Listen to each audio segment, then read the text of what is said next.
Hi friends, ఇవాళ భావనల్లో నేర్చుకుందామండి. దానికి కావాల్సిన పదార్థాలు: అల్లం పావు కేజీ తీసుకున్న, నిమ్మకాయలు ఒక 9, రాక్ సాల్ట్ అంటారండి, పింక్ కలర్లో ఉంటుంది, అది తీసుకోవాలి, పసుపు.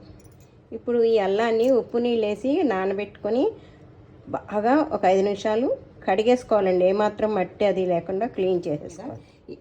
తుడిచేసుకుని ఆరబెట్టుకోవాలి. ఏమాత్రం తడి మట్టుకు ఉండకూడదండి, స్మెల్ వస్తుంది, అది మట్టుకు గుర్తుపెట్టుకోండి. మనం ఇవి కట్ చేసుకుందాము. మరీ పల్చగా చేయకూడదు, ఎందుకంటే ఎండినాక ఇంత చిన్న చిన్నవి అయిపోతాయి. అందుకని మనం ఒక ఇంచు దాకా, ఒక హాఫ్ ఇంచ్ దాకా ఇలా కట్ చేసేసుకోవాలి. మరీ చిన్నగా కట్ చేయకూడదు, మరీ పెద్దగా. ఈ విధంగా దీంతో అన్నీ 9 కాయలు పిండేసుకోవాలండి. స్పూను పసుపు వేసుకుందామండి. పసుపు మంచిదే కదా. ఇది రాక్ సాల్ట్ అండి, ఉప్పు ఎక్కువ ఉంటుంది, ఉప్పు కారు చూసుకుని మీరు తినేదాన్ని బట్టి ఈ క్వాంటిటీకి ఈ స్పూన్, పెద్ద స్పూన్ తోటి చాలండి. ఏంటంటే చాలా కారు ఉంటుంది రాక్ సాల్ట్. ఈ సాల్టే వాడుకోవాలండి భావనల్లానికి, మామూలు సాల్ట్ వాడకూడదు. నిమ్మరసం వేసేసుకోవాలండి. మనము ఈ నిమ్మరసం ములిగేదాకా, అల్లం ముక్కలు ములిగేదాకా పోసుకోవాలి, అది మటుకు చూసుకోండి.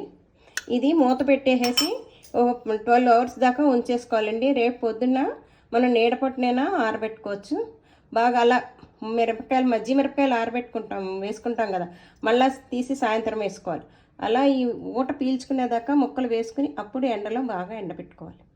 ఎప్పుడైనా కానీ మనము కల్లుపు వాడాలండి. రాక్ సాల్ట్ దొరకకపోతే మామూలు సాల్ట్ వాడకండి. ఇలా మూత తీసేసుకుని చూసారా ఎలా ఊరిందో.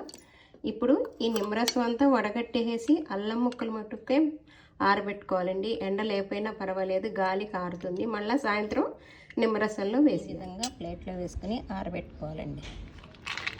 అల్లం ముక్కలు రెడీ అయిపోయాయండి, ఎండిపోయినాయి బాగా. ఇవి గాజు డబ్బాలో వేసేసుకోవాలి, మూత పెట్టేసుకోవచ్చు.